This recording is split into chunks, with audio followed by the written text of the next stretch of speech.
ಉಂಟಲ್ಲ, ಡಿಸೆಂಬರ್ 31, 2025 ಹಾಗೂ ಜನವರಿ 1, 2026ನೇ ವ್ಲಾಗ್ ಆಯಿತಾ. 2 ದಿನದ ವ್ಲಾಗ್.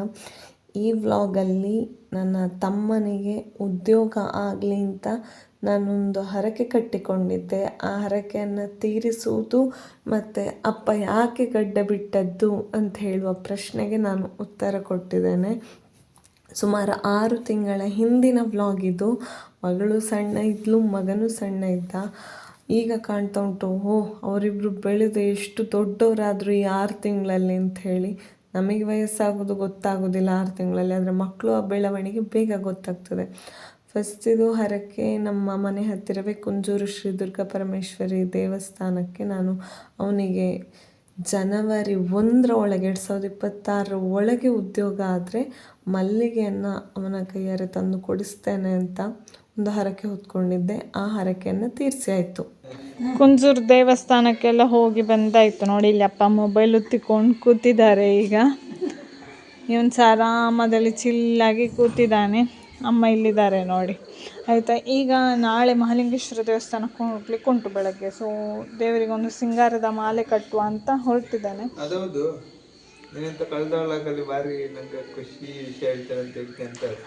ಆ್ಯಕ್ಚುಲಿ ಇದು ನಾನು ಈ ವ್ಲಾಗ್ ಅಪ್ಲೋಡ್ ಮಾಡುವ ಮುಂಚೆ ನಿನಗೆ ಜಾಬ್ ಸಿಕ್ಕಿದ ವ್ಲಾಗನ್ನು ಒಂದು ಹಾಕಿರ್ತೇನೆ.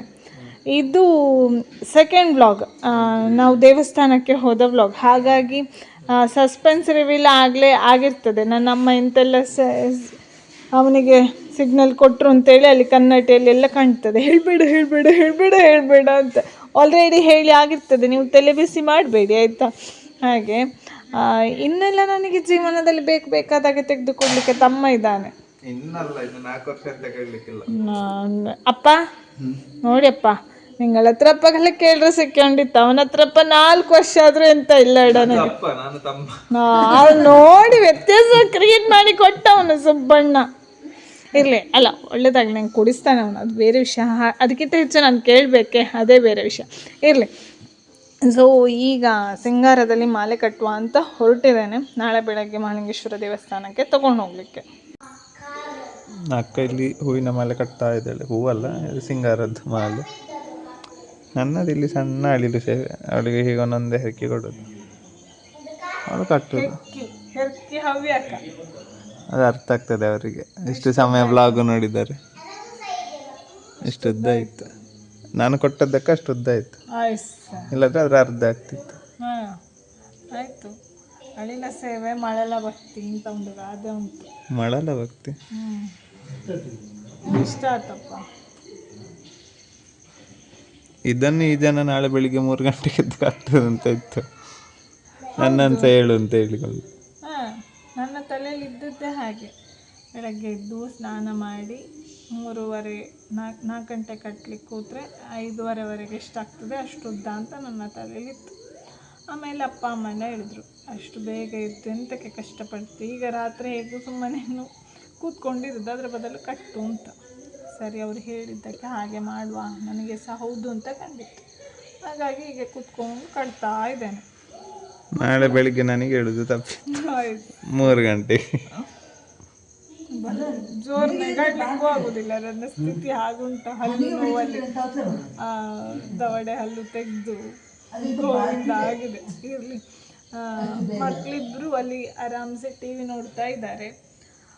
ನನ್ನ ಅತ್ತೆಯಲ್ಲಿ ನೋಡಿ ಸ್ಟೆಪ್ಸಲ್ಲಿ ಕೂತಿದ್ದಾರೆ, ಪಟ್ಟಾಂಗ ಹಾಕ್ಕೊಂಡು ಆಗ್ತಾ ಉಂಟು. ಉದ್ಯೋಗ ಏನಿಲ್ಲ ಅಂತ ಅಲ್ಲ ಆಯ್ತಾ, ಎಲ್ಲ ಅಡಿಗೆ ಎಲ್ಲ ಮಾಡಿಟ್ಟು ಕೂತದ್ದವರು. ನಾಳೆಗೆ ಇರುದನ್ಸ, ನಾಳೆ ಬೆಳಿಗ್ಗೆ ತಿಂಡಿಗೆ ಇಡ್ಲಿ ನಮ್ಮಲ್ಲಿ. ಅದಕ್ಕೆ ಅಮ್ಮನಿಗೆ ಸಹ ಗೊತ್ತಿರಲಿಲ್ಲ. ಸಾಂಬಾರಿಗೆ ಬೇಕಾದದ್ದನ್ಸ ಎಲ್ಲ ರೆಡಿ ಮಾಡಿಟ್ಟು ಬಂದು ಕೂತದ್ದು ಆಯ್ತಾ. ಇಲ್ಲದ್ರೆ ಯಾವತ್ತೂ ಇಷ್ಟೊತ್ತಿಗೆ ಸ್ವಲ್ಪ ರೆಸ್ಟ್ ಮಾಡ್ತಿದ್ರು. ಇವತ್ತು ಆ ರೆಸ್ಟ್ ಇಲ್ಲ, ನಮ್ಮ ಜೊತೆ ಪಟ್ಟಾಂಗ ಮಾಡ್ತಾ ಕೂತಿದ್ದಾರೆ. ಎಲ್ಲ ನೆಂಟರೆಲ್ಲ ಇದ್ದಾವಲ್ಲ ಆಯ್ತಾ. ಅದು ಸಹ ಒಂದು ಕೆಲಸವೇ.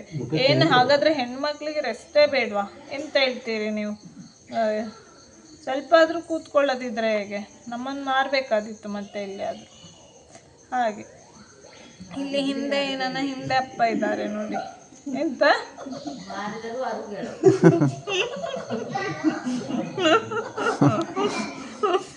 ನಮ್ಮನ್ನು ಮಾರಿದ್ರೆ ಯಾರು ಕೇಳ್ತಾರೆ?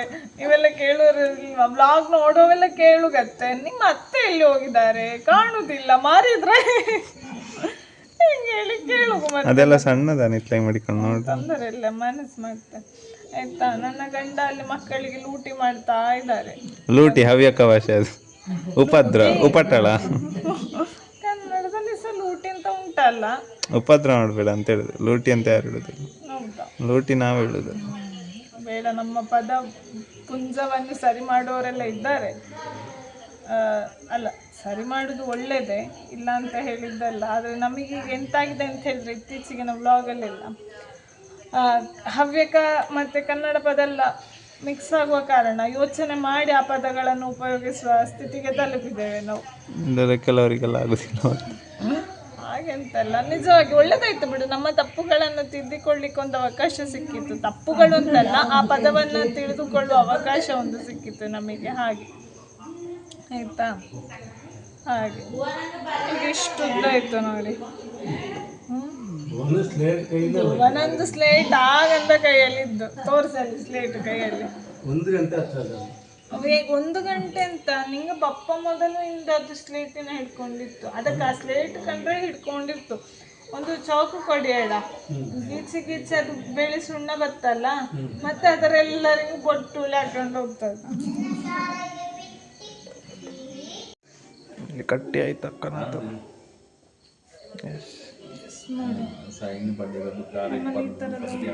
ಸಿಂಗಾರ ಮಾಲೆ ಮಾಡಿ ಮದುಮಕ್ಕಳಿಗೆಲ್ಲ ಹೂಹಾರ ಹಾಕ್ಲಿಕ್ಕೆ ಮಾಡ್ತಾರೆ. ಅದಕ್ಕೆ ಒಂದು ಬೇರೆ ಮರ್ಯಾದೆ ಅಂತ ಲೆಕ್ಕ.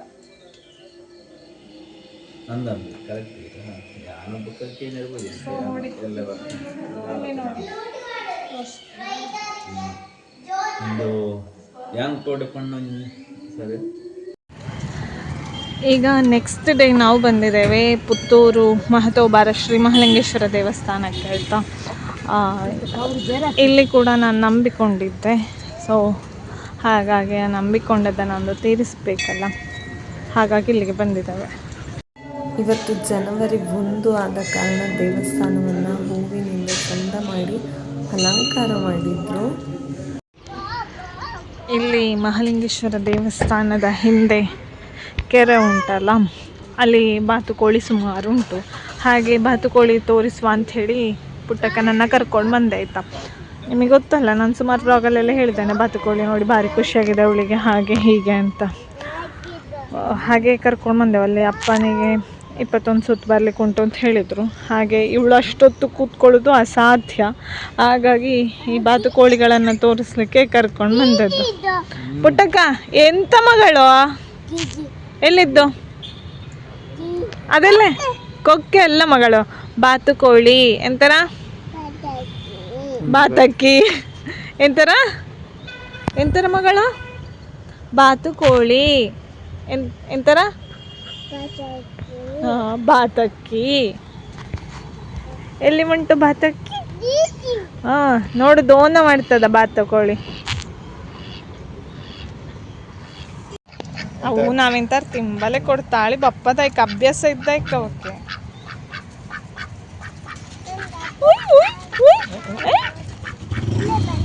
ಅದಕ್ಕೆ ಹೇಗಾಯ್ತು ಮಹಾಲಿಂಗೇಶ್ವರ ದೇವಸ್ಥಾನದಲ್ಲಿ? ನಾನು 2 ನೆನೆಸಿದ್ದು. ಅದೇ, ಒಂದು ಕುಂಜೂರು ದುರ್ಗಾ ಪರಮೇಶ್ವರಿಗೆ ಮಲ್ಲಿಗೆ ಹೂ, ಮತ್ತು ಇಲ್ಲಿ ಮಹಾಲಿಂಗೇಶ್ವರನಿಗೆ ಶೃಂಗಾರದಲ್ಲಿ ಮಾಲೆ ಕಟ್ಟಿ ಕೊಡ್ತೇನೆ ಅಂತ, ಮತ್ತೊಂದು ಮಂಡಿ ಸೇವೆ ಮಾಡ್ತೇನೆ ಅಂತ, ಮಂಡಿಯಲ್ಲಿ ನಡೀತೇನೆ ಅಂತ. ಸೊ ಅದು 2 ಕಂಪ್ಲೀಟ್ ಮಾಡಿ ಆಯಿತು. ಇನ್ನೂ ಸಹ ಉಂಟಲ್ಲ. ಈಗ ನಾನು ಇಂತ ಹೇಳಲಿಕ್ಕೆ ಬಂದೆ ಅಂತ ಹೇಳಿದರೆ, ಹಾಗಾದರೆ ಅಷ್ಟು ನಿಮ್ಮ ಮೈಂಡ್ ಸೆಟ್ ವೀಕ್ ಅಂತ. ಈಗ ದೇವರ ವಿಷಯದಲ್ಲೆಲ್ಲ ನಂಬಿಕೆ ಇಲ್ಲದವರು, ಹರಕೆ ಎಂತ ಕಟ್ಟಿಕೊಳ್ಳುವವರು, ಅವರಿಗೆಲ್ಲ ಅದೆಲ್ಲ ಅವರವರ ನಂಬಿಕೆ ಆಯಿತಾ. ಪ್ರಯತ್ನ ಕೂಡ ನಡೀತಾ ಇರ್ತದೆ. ಕೆಲವೊಂದು ಸಲ ಲಕ್ಕಲ್ಲಿ ವಿನ್ ಆಗ್ತೇವೆ, ಕೆಲವೊಂದು ಸಲ ಪ್ರಯತ್ನದಲ್ಲಿ ವಿನ್ ಆಗ್ತೇವೆ, ಕೆಲವೊಂದು ಸಲ ದೈವ ಬಲ ಕೂಡಿ ಬರಬೇಕು. ಎಲ್ಲವೂ ಆಗಿ ದೈವ ಬಲವೇ ಇಲ್ಲದಿದ್ದರೆ ಅಂತ ಹೇಳೋ ಒಂದು ಕ್ವಶನ್ ಬರ್ತದಲ್ಲ. ಅಂಥ ಸಂದರ್ಭದಲ್ಲಿ ನಾವು ದೇವರಿಗೆ ಮೊರೆ ಹೋಗಿರ್ತೇವೆ. ಅಂಥ 6 ತಿಂಗಳಿನ ಕಠಿಣ ಪರಿಸ್ಥಿತಿಯನ್ನು ಕಳೆದು ನಾವು ಇಲ್ಲಿ ತನಕ ರೀಚ್ ಆಗಿದ್ದೇವೆ. ಮನಸ್ಸಿಗೆ ಒಂದು ನೆಮ್ಮದಿ ಉಂಟು. ಯಾಕಂತ ಹೇಳಿದ್ರೆ ದೇವರು ನಾವು ನಂಬಿದ್ದಕ್ಕೆ ಒಂದು ದಾರಿಯನ್ನು ತೋರಿಸಿದ್ರಲ್ಲ ಅಂತ ಹೇಳಿ ಅಲ್ವಾ. ನೀನು ಅವ್ರಿಗೆ ಎಂತೆಲ್ಲ ಹೇಳಿದ್ದೀನಿ ಹಂಗೆ ಎಸ್, ಇದು ಆ್ಯಕ್ಚುಲಿ ನಾನು ನಿಮಗೆ ಹೇಗೆ ಹೇಳೋದು, ನಾನು ಲಾಸ್ಟಿಗೆ ಹೇಳ್ತಾನೆ ಈ ವ್ಲಾಗಲ್ಲಿ, ಅವನು ಇರುವಾಗ ಹೇಳಲಿಕ್ಕೆ ಆಗುದಿಲ್ಲ ಇದನ್ನು. ಹಾಗೆ ಆ ಒಂದು ವಿಷಯವನ್ನು ಹಾಗೆ ಲಾಸ್ಟಿಗೆ ಹೇಳ್ತಾನೆ ಏನು ಅಂತ ಹೇಳಿ. ಬ್ಲಾಗಲ್ಲಿ ನೋಡೋ ಗೊತ್ತಾಗ್ತದೆ, ಬ್ಲಾಗೆಲ್ಲ ಮುಗ್ದೋಗಿರ್ತದಲ್ಲ, ನೀನು ಗೊತ್ತಾಗಿರ್ತದೆ ಏನೇನು ಅಂತ. ಹಾಗೆ ನನಗೆ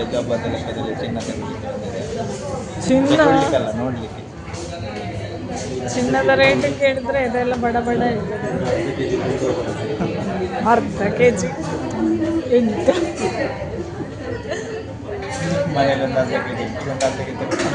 ಒಂದು kg ಈರುಳ್ಳಿ. ಇದು ಇವನ ಬರ್ತ್ಡೇಗೆ ಒಂದು ಕಡ ಅಥವಾ ಬ್ರಾಸ್ಲೆಟ್ ಕೊಡಿಸ್ಬೇಕಿತ್ತು. ಹಾಗೆ ಇವನು ಎಂತ ಹೇಳಿದ್ದ, ನನಗೆ ಈಗ ಬೇಡ, ನನಗೆ ಜಾಬ್ ಆಗಲಿ ಮತ್ತೆ ಕೊಡಿಸು ಅಂತ. ಈಗ ಜಾಬ್ ಆಗಿದೆ ಅಲ್ಲ, ಚಪ್ಪ ಕೊಡಿಸಿದ್ದು. ಹಾಂ, ಹಾಗೀಗ ಜಾಬ್ ಆದ ಲೆಕ್ಕದಲ್ಲಿ ಕಡ ಹೇಗುಂಟು ಅಂತ ಮತ್ತೆ ತೋರಿಸ್ತಾನೆ. ಅದು ಚಿಕ್ಕಾಗಿತ್ತು, ಮತ್ತೆ ನಾ ತೆಗೆದಿತ್ತು. ಹೌದು, ಸಣ್ಣ ಮಕ್ಕಳಿಗೆ ಹಾಕುವಾಗ ಅದಿಷ್ಟು ಇದ್ದದ್ದು ಇಷ್ಟು ಸಾಕು. ಅದು ಯಾವ ನಿನ್ನ ಮದುವೆ ಟೈಮಿಗೆ ತೆಗೆದು ಅಲ್ಲಿ ನೋಡು, ಅವಳು ಶಾಪಿಂಗಿಗೆ ಹೊರಟಾಗಿ ಅಲ್ಲಿ ನೋಡು ಶಾಪಿಂಗ್ ಸಿಂಬಲ್ ಪರಡ್ತಿದ್ದಾರೆ. ಏ ಮಗಳು,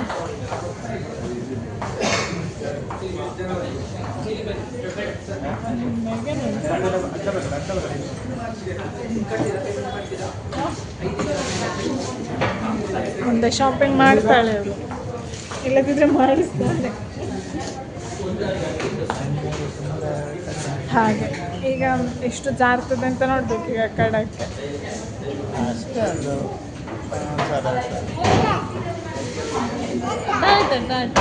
ನೋಡು ಎಷ್ಟು ಜಾರ್ತದೆ ನೋಡು. ಸೊ ಇವತ್ತು ಪೇಟೆ ಸವಾರಿ ಆಯಿತು, ದೇವಸ್ಥಾನಕ್ಕೆ ಹೋಗಬೇಕಾದ್ದೆಲ್ಲ ಆಯಿತು. ಈಗ ಇವಳನ್ನು ನಾನು ಬಿಟ್ಟು ಹೋದ್ರೆ ಅಂತ ಇವಳಿಗೆ ತಲೆ ಬಿಸಿ. ನಾನು ಹೊರಗಿದ್ದೇನಲ್ಲ, ಹಾಗೆ ಇನ್ನು ನಾವು ಸ್ಕೂಟಿಯಲ್ಲಿ ಮನೆಗೆ ಹೋಗೋದು. ಈಗ ಮೋಸ್ಟ್ ಒಂದು ಅವೈಟೆಡ್ ಕ್ವಶನಿಗೆ ಆನ್ಸರ್ ಮಾಡುವ ಸಮಯ. ಎಲ್ಲರೂ ಕೇಳ್ತಿದ್ರಲ್ಲ, ನಿಮ್ಮ ತಂದೆ ಗಡ್ಡ ಬಿಟ್ಟದ್ದು ಯಾಕೆ ಅಂತ. ಸಾರಿ, ಮತ್ತೆ ಎಲ್ಲಿಗೆ ಸುಮಾರು ಸಮಯದಿಂದ ಕೇಳ್ತಿದ್ರಲ್ಲ. ಸೊ ಈಗ ಅದಕ್ಕೆ ಆನ್ಸರ್ ಕೊಡುವ ಸಮಯ. ಅಪ್ಪ ಈಗ ಹೇಳಿ, ಗಡ್ಡ ಬಿಟ್ಟದ್ದೆಂತಕ್ಕೆ? ಗಡ್ಡ ಬಿಟ್ಟದ್ದು ಯಾವುದೋ ಒಂದು ಒಳ್ಳೆ ಶುಭ ಇದು ಅಂದರೆ ಮಗನಿಗೆ ಜಾಬ್ ಆಗಲಿ ಅಂತ ಹೇಳಿಬಿಟ್ಟದ್ದು. ಮಗನಿಗೆ ಜಾಬ್ ಆಗೋದು ಹೇಗೆ ಅಂತ ನನಗೆ ತಲೆ ಬಿಸಿ ಇತ್ತು. ಹಾಗೆ ಜಾಬ್ ಆದ ನಂತರವೇ ಇನ್ನು ತೆಗೆದು ಅಂತ ನಾನು ಆರ್ಕೆ ಮಾಡಿಕೊಂಡಿದ್ದೆ. ಹಾಗೆ ಗಡ್ಡ ಬಿಟ್ಟದ್ದಪ್ಪ. ಇನ್ನು ಬೇರೆ ಎಲ್ಲ ಹೋಗ್ಲಿಕ್ಕೆ ಕೊಟ್ಟು ಹೋಗಿ ಬಂದು ಮತ್ತೆ ಒಳ್ಳೆದಾಗಲಿ ಅಂತ ನಂಬಿಕೊಂಡದ್ದು. ಅದು ಒಳ್ಳೇದು ಆಗ್ತದೆ ಇನ್ನು ಮುಂದೆ. ಜಾಬ್ ಎಲ್ಲ ಸಿಕ್ಕಿದೆ ಅವನಿಗೆ, ಒಳ್ಳೇದಾಗ್ತದೆ ಇನ್ನು ಮುಂದೆ. ಹಾಗೆ ಅಪ್ಪನ ಗಡ್ಡಕ್ಕೆ ಮುಕ್ತಿ ಕೂಡ ಸಿಗ್ತದೆ. ಈ ಅಪ್ಪನ ಗಡ್ಡ ನೋಡಿಕೊಂಡು ಅವನಿಗೆ ಎಷ್ಟು ಹಿಂಸೆ ಆಗ್ತಿತ್ತು ಅಂತ ಅವನಲ್ಲಿ ಕೇಳುವ, ಎಷ್ಟಾಗ್ತಿತ್ತು ಮನಸ್ಸಲ್ಲಿ ಒಂದು ಬೇಸರ ಆಗ್ತಿತ್ತು. ಗಡ್ಡ ಬೆಳೀತಾ ಉಂಟು, ಯಾವಾಗ ಇನ್ನು ಉದ್ಯೋಗ ಸಿಗೋದು ಅಂತೆಲ್ಲ ಆಗ್ತಿತ್ತು. ಬಟ್ ಫೈನಲಿ ಬಿಟ್ಟದ್ದು ಒಳ್ಳೇದಾಯಿತು ಅಲ್ವಾ? ಸರಿ, ಇವರಿನ್ನೂ ಅವರ ಕೆಲಸಕ್ಕೆ ಹೋಗ್ತಾರೆ ಮನೆಗೆ. ಆಮೇಲೆ ಬೇರೆ ಬೇರೆ ಕೆಲಸ ಎಲ್ಲ ಉಂಟು, ಅದನ್ನು ಮಾಡ್ಕೊಂಡು ಅವ್ರ ಮನೆಗೆ ಹೋಗ್ತಾರೆ. ನಾನು ನನ್ನ ಮನೆಗೆ ಹೋಗ್ತೇನೆ ಅಲ್ವಾ? ಅಮ್ಮ ಇದ್ದಾರೆ ಇಲ್ಲಿ ಹಿಂದೆ ನೋಡ್ಕೊಂಡಿದ್ದಾರೆ ನೋಡಿ, ಆಯಿತಾ? ಸುಮ್ಮನೆ ಕೂತಿದ್ದಾರೆ. ಸರಿ, ನನ್ನನ್ನು ಇಲ್ಲಿ ಮಾಲಿಂಗೇಶ್ವರ ದೇವಸ್ಥಾನದ ಹತ್ತಿರವೇ ಬಿಟ್ಟರು. ನಾನಿನ್ನು ನನ್ನ ಮನೆಗೆ ಹೋಗೋದು. ರಾಮ್ ರಾಮ್. ಇವಳು ಇಲ್ಲೆಲ್ಲ ಊರು ತಿರುಗಾಡಿಕೊಂಡು ಹೋಗ್ತಿದ್ದಾಳೆ, ಆಚೆ ಈಚೆ ಬಿಟ್ಟದ್ದೇ ಚಾನ್ಸ್ ಅಂತ ಹೇಳಿ. ಹಾಗೆ ನನ್ನ ಕ್ಯಾಮರಾ ಆಡ್ತಾ ಇತ್ತು, ಇವಳು ಎಲ್ಲಿ ಹೋಗ್ತಾಳೆ ಅಂತ ಗಮನ ಕೊಡ್ತಾ ಇರಬೇಕಿತ್ತು. ನೋಡಿ, ಸುಬ್ಬಮ್ಮ ಸೀದಾ ಹೋಗ್ತಿದ್ದಾಳೆ. ಸರಿ, ನಾನೆಂತ ನಂಬಿಕೊಂಡಿದ್ದೆ ಅದನ್ನು ನಿಮ್ಮ ಮುಂದೆ ಹೇಳಿದೆ. ಯಾಕೆ ಆ ಹರಕೆಗಳನ್ನು ನಂಬಿಕೊಳ್ಬೇಕಾಯ್ತು ಅಂತ ಹೇಳಿದರೆ, ಫಸ್ಟಿಗೆ ನಮಗೇನು ಅನ್ನಿಸ್ತಿರ್ಲಿಲ್ಲ ಕ್ಯಾಂಪಸ್ ಸೆಲೆಕ್ಷನಲ್ಲಿ ಅವನಿಗೆ ಜಾಬ್ ಆಗದೇ ಇರುವಾಗ. ಕೊನೆಗೆ ಅದು ಕಠಿಣ ಆಗ್ತಾ ಹೋಯಿತು. ಒಂದು ಮಿಡಲ್ ಕ್ಲಾಸ್ ಫ್ಯಾಮಿಲಿಗೆ ಮನೆ ಗಟ್ಟಿ ಇರುವುದಿಲ್ಲ ಅಂತ ಹೇಳಿದ್ರೆ ಕೂತ್ಕೊಳ್ಳೋ ಮನೆ ಗಟ್ಟಿ ಇರುವುದಿಲ್ಲ ಅಂತಲ್ಲ, ಫೈನಾನ್ಷಿಯಲ್ ಆಗಿ ಅಷ್ಟು ಆ ಒಂದು ಮಿಡಲ್ ಕ್ಲಾಸ್ ಫ್ಯಾಮಿಲಿ ಸ್ಟೇಬಲ್ ಇರುವುದಿಲ್ಲ. ಅಂಥ ಸಂದರ್ಭದಲ್ಲಿ ನಮಗೆ ವಿದ್ಯಾಭ್ಯಾಸ ಉದ್ಯೋಗವೇ ಗತಿಯಾಗಿರ್ತದೆ. ಅಂಥ ಸಂದರ್ಭ ಅಲ್ಲಿ ಕ್ರಿಯೇಟ್ ಆಗಿತ್ತು. ಒಂದಷ್ಟು ಪರೀಕ್ಷೆಗಳು ಎಲ್ಲವನ್ನ ಮೀರಿ ಅವನಿಗೆ ಉದ್ಯೋಗ ಸಿಕ್ಕಿತ್ತು. ಆ ವ್ಲಾಗನ್ನೆಲ್ಲ ನೀವು ಜನವರಿಯಲ್ಲೇ ನೋಡಿರ್ತೀರ. ನೋಡಿರೋದಿದ್ರೆ ಲಿಂಕನ್ನು ಡಿಸ್ಕ್ರಿಪ್ಷನಲ್ಲಿ ಹಾಕಿರ್ತೇನೆ, ನೋಡ್ಕೊಂಡು ಬರಬಹುದು ನೀವು. ಆ ಡಿಸೆಂಬರ್ 31 ಅವನಿಗೆ ಉದ್ಯೋಗ ಸಿಕ್ಕಿದ್ದು ಡಿಸೆಂಬರ್ 27ನೇ ತಾರೀಕು ಹಾಗೆಂಥದ್ದು. ನಾನು ಅವನಿಗೆ ಉದ್ಯೋಗ ಸಿಕ್ಕಿದ ಕೂಡಲೇ ನಾನು ಕರ್ಕೊಂಡು ಬರ್ತೇನೆ ಅಂತ ನಂಬಿದ್ದೆ ಕುಂಜೂರು ದುರ್ಗಾಪರಮೇಶ್ವರಿ ಹತ್ರ ಮತ್ತು ಮಹಾಲಿಂಗೇಶ್ವರನ ಹತ್ರ. ಈಗ ಹರಕೆಲ್ಲ ತೀರಿಸಿ ಆದ ಕಾರಣ ನನ್ನ ಧೈರ್ಯದಲ್ಲಿ ಹೇಳಬಹುದು, ಇಲ್ಲದ್ರೆ ಹರಕೆ ಕಟ್ಟಿಕೊಂಡದ್ದನ್ನು ಆಗದೆ ಹೇಳಬಾರ್ದು ಅಂತ ಉಂಟು, ಒಂದು ನಂಬಿಕೆ. ಅದು ನನ್ನ ಮನಸ್ಸಲ್ಲಿದ್ದದ್ದಷ್ಟೇ. ಡಿಸೆಂಬರ್ 2025 31 ಒಳಗೆ ಅವನಿಗೆ ಉದ್ಯೋಗ ಆಗಬೇಕು ಅಂತ. ಅಂತೂ ದೇವರು ಪರೀಕ್ಷೆ ಮಾಡಿ ಮಾಡಿ ಮಾಡಿ ಕೊನೆಗೆ ಕೈ ಹಿಡಿದು ಬಿಟ್ಟ. ಮಹಾಲಿಂಗೇಶ್ವರನಲ್ಲಿ ನಾನು ತುಂಬ ಆರಾಧಿಸುವ ದೇವರದು, ಪುತ್ತೂರು ಮಹಾಲಿಂಗೇಶ್ವರ ದೇವರು. ನನ್ನ ಪ್ರಾರ್ಥನೆ ಹೆಚ್ಚಾಗ್ತಾನೆ ಇತ್ತು, ಅವರ ಮಹಾಲಿಂಗೇಶ್ವರನ ಧ್ಯಾನವೂ ಹೆಚ್ಚಾಗ್ತಾ ಇತ್ತು. ದಿನ ಕಳೆದಾಗ ಇದು ಎಂಥ ರಿಸಲ್ಟ್ ಸಿಗೋದಿಲ್ಲ ಅಂತ ನಾನೆಲ್ಲ ಒಂಥರ ದೇವ್ರ ಹತ್ರ ಸಂಭಾಷಣೆಗೆ ಇಳಿದು ಬಿಟ್ಟಿದ್ದೆ. ನೋಡು, ನೀನಿನ್ನು ಡಿಸೆಂಬರ್ 31 ಬರ್ತಾ ಉಂಟು, ಇನ್ನೂ ನೀನು ಕೈ ಹಿಡಿದಿದ್ರೆ ನಾನು ಇಂಥ ಮಾಡ್ಲಿಕ್ಕಾಗೋದಿಲ್ಲ ಅಂತ ಹೇಳುವಾಗ ಕೊನೆಗೆ ಕಠಿಣ ಆಗ್ತಾ ಹೋಯಿತು ನನ್ನ ಒಂದು ಬೇಡಿಕೆಗಳು ಕೂಡ. ಹಾಗೆ ನಾನು ಉದ್ಯೋಗ ಆದರೆ ಮಂಡಿಯಲ್ಲಿ ನಡೀತಾನೆ ಅಂತ ಅಂದ್ಕೊಂಡಿದ್ದೆ. ಮಹಾಲಿಂಗೇಶ್ವರ ದೇವರಿಗೆ ಒಂದು ಸುತ್ತು ಮಂಡಿಯಲ್ಲಿ ಕೂಡ ನಡ್ತಾ ಇತ್ತು. ಅದೆಲ್ಲ ಒಂದು ದಿನಗಳು.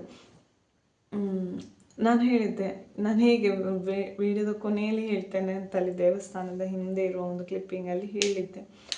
ಆ ದಿನಗಳು ಕೂಡ ಕಳೆದೋಯ್ತು. ಎಂತಂತಂದರೆ ಅವನಿಗೆ ಜಾಬ್ ಆದದ್ದು ಹೇಗೆ, ಆಮೇಲೆ ಅದನ್ನು ಸರ್ಪ್ರೈಸ್ ಆಗಿ ರಿವೀಲ್ ಮಾಡಿದ್ದಾಯ್ತಾ ನಾನು ನಿಮ್ಮ ಮುಂದೆ. ಅವನಿಗೆ ಸರ್ಪ್ರೈಸ್, ಅದು ನಿಮಗೆ ಕೂಡ ಸರ್ಪ್ರೈಸೇ. ಕೇಕ್ ತಗೊಂಡು ಹೋಗಿ ಸರ್ಪ್ರೈಸ್ ಮಾಡಿದ್ದು ಅದು ನಿಮಗೆ ಲಾಸ್ಟಲ್ಲಿ ಹೇಳ್ತೇನೆ ಅಂತ ಹೇಳಿದ್ದಾಗ ಆ ದಿನಗಳು ಕೂಡ ಕಳೆದು ಹೋಗಿದೆ. ಈಗ ನಾನು ಹೇಳಲಿಕ್ಕೆ ಬಂದದ್ದು, ಈ ವ್ಲಾಗನ್ನು ಇಷ್ಟು ದಿವಸ ಬಿಟ್ಟು ಈಗ ಯಾಕೆ ನೀವು ಅಪ್ಲೋಡ್ ಮಾಡಿದ್ದು 6 ತಿಂಗಳಾದ ನಂತರ ಅಂತ ಕೇಳಿದರೆ, ನಾನೊಂದು ರೈಟ್ ಡೇಗೋಸ್ಕರ ಕಾಯ್ತಿದ್ದೆ. ಸೀದಾ ಹೇಗೆ ಹಾಕೋದು ಅಂತ ಅಂದ್ಕೊಳ್ತಿದ್ದೆ. ಇವತ್ತು ಫಾದರ್ಸ್ ಡೇ, ಜೂನ್ 21, ಹಾಗೆ ಯೋಗ ಡೇ ಕೂಡ. ನನಗೆ ಫಾದರ್ಸ್ ಡೇ ಅಂಥದ್ರಲ್ಲೆಲ್ಲ ನಂಬಿಕೆ ಇಲ್ಲ. ನಿತ್ಯ ನಾವು ಅಪ್ಪಂದಿರನ್ನು ಸ್ಮರಿಸ್ತೇವೆ, ಅವರ ಇರುವಿಕೆಯನ್ನು ಅನುಭವಿಸ್ತೇವೆ, ಅವರು ನಮಗೋಸ್ಕರ ಮಾಡಿದ ತ್ಯಾಗವನ್ನು ನೆನೆಸ್ತೇವೆ. ಆದರೆ ಇಂಥ ದಿವಸ ಒಂದು ಹಾಕುವ ಅಂತ ನನಗೆ ಅನ್ನಿಸಿತು. ಎಲ್ಲರೂ ಫಾದರ್ಸ್ ಡೇ ಅಂತ ಹೇಳ್ತಾರಲ್ಲ, ಈ ಫಾದರ್ಸ್ ಡೇ ದಿವಸ ನನ್ನ ಅಪ್ಪನ ತ್ಯಾಗ ಹೇಗಿತ್ತು ಅಂತ ಹೇಳೋದನ್ನು ಹಾಕಬೇಕು ಅಂತ ನಾನು ಅಂದ್ಕೊಂಡೆ. ನಮಗೆಲ್ಲ ಒಂದು ಅಂದಾಜಿತ್ತು, ಅಪ್ಪ ಗಡ್ಡ ಬಿಟ್ಟದ್ದು ತಮ್ಮನಿಗೆ ಉದ್ಯೋಗ ಆಗಲಿ ಅಂತ ಹೇಳಿ, ಮಗನಿಗೆ ಉದ್ಯೋಗ ಆಗಲಿ ಅಂತ ಬಿಟ್ಟದ್ದು ಅಂತ ಹೇಳಿ. ಬಟ್ ಬಾಯಿ ಬಿಟ್ಟು ಕೇಳಲಿಕ್ಕಾಗೋದಿಲ್ಲ, ಅವ್ರು ಹೇಳಲಿಕ್ಕೂ ಆಗೋದಿಲ್ಲ. ಫಸ್ಟ್ ಉದ್ಯೋಗ ಆದ ತಕ್ಷಣವೇ ಕೇಳಿದ್ದಪ್ಪ ಅದಕ್ಕೆಲ್ಲ ಗಡ್ಡ ಬಿಟ್ಟದ್ದು ಅಂತ ಹೇಳಿ. ಹೌದು ಅಂತ ಹೇಳಿದ್ರು ಕೂಡ ಎಷ್ಟು ಕಿರಿಕಿರಿ ಅನುಭವಿಸಿದ್ದಾರೆ ಆ ಗಡ್ಡ, ಆ ಕೂದಲೆಲ್ಲ ತುರಿಸೋದು ಅದು ಇದು ಅಂತೆಲ್ಲ. ಆದರೂ ಆ ತ್ಯಾಗಕ್ಕೆ ಬೆಲೆ ಸಿಕ್ಕಿತ್ತಾಯ್ತಾ. ಉದ್ಯೋಗ ಸಿಕ್ಕಿದ ತಕ್ಷಣ ಅಪ್ಪನಿಗೆ ಆ ಗಡ್ಡ ಕಿರಿಕಿರಿ ಆಗೋದು, ಕೂದಲು ಬಿಟ್ಟದ್ದು ಕಿರಿಕಿರಿ ಆಗೋದು ಎಲ್ಲ ನಿಂತೋಗಿದೆ, ತುರಿಸಿದ್ದು ಎಲ್ಲ. ಅದೇ ಮನಸ್ಥಿತಿ ಅಂತ ಹೇಳೋದು ಅದನ್ನೇ ಆಯಿತಾ. ಸೊ ಅಪ್ಪ ಗಡ್ಡ ಬಿಟ್ಟದ್ದು ಯಾಕೆ ಅಂತ ಸುಮಾರು ಜನ ವ್ಲಾಗಲ್ಲಿ ಕೇಳ್ತಿದ್ರಿ. ಆ ಪ್ರಶ್ನೆಗೆ ಇವತ್ತು ಉತ್ತರ ಸಿಕ್ಕಿತ್ತು ಅಂತ ನಾನು ಅಂದ್ಕೊಳ್ತೇನೆ. ಈಗ ಪರವಾಗಿಲ್ಲ, 6 ತಿಂಗಳಾಯಿತು ತಮ್ಮನಿಗೆ ಉದ್ಯೋಗ ಸಿಕ್ಕಿ, ಜೀವನ ಸಾಕ್ತಾ ಉಂಟು ಸಂತೋಷದಲ್ಲಿ. ಹಾಗೆ ಆ ಗಡ್ಡವನ್ನು ಹೇಗೆ ತೆಗಿತೇನೆ ಅಂತ ಅವರು ಹರಕೆ ಹೊತ್ತಿದ್ರು, ಅದನ್ನು 2 ದಿನದೊಳಗಾಗಿ ನಾನು ಅಪ್ಲೋಡ್ ಮಾಡ್ತೇನೆ ಆಯಿತಾ. ಐ ಹೋಪ್ ಈ ವ್ಲಾಗ್ ನಿಮಗೆ ಇಷ್ಟ ಆಗ್ತದೆ ಅಂತ ಅಂದ್ಕೊಂಡಿದ್ದೇನೆ. ಇಷ್ಟ ಆದರೆ ಲೈಕ್ ಮಾಡಿ, ಹಾಗೆ ನಿಮ್ಮ ಅನಿಸಿಕೆಗಳನ್ನು ನನಗೆ ಕಮೆಂಟ್ ಮೂಲಕ ತಿಳಿಸಿ. ಮತ್ತು ಈ ವಿಡಿಯೋವನ್ನು ಇನ್ನೊಬ್ಬರಿಗೆ ಶೇರ್ ಮಾಡೋದು ಕೂಡ ಮರಿಬೇಡಿ.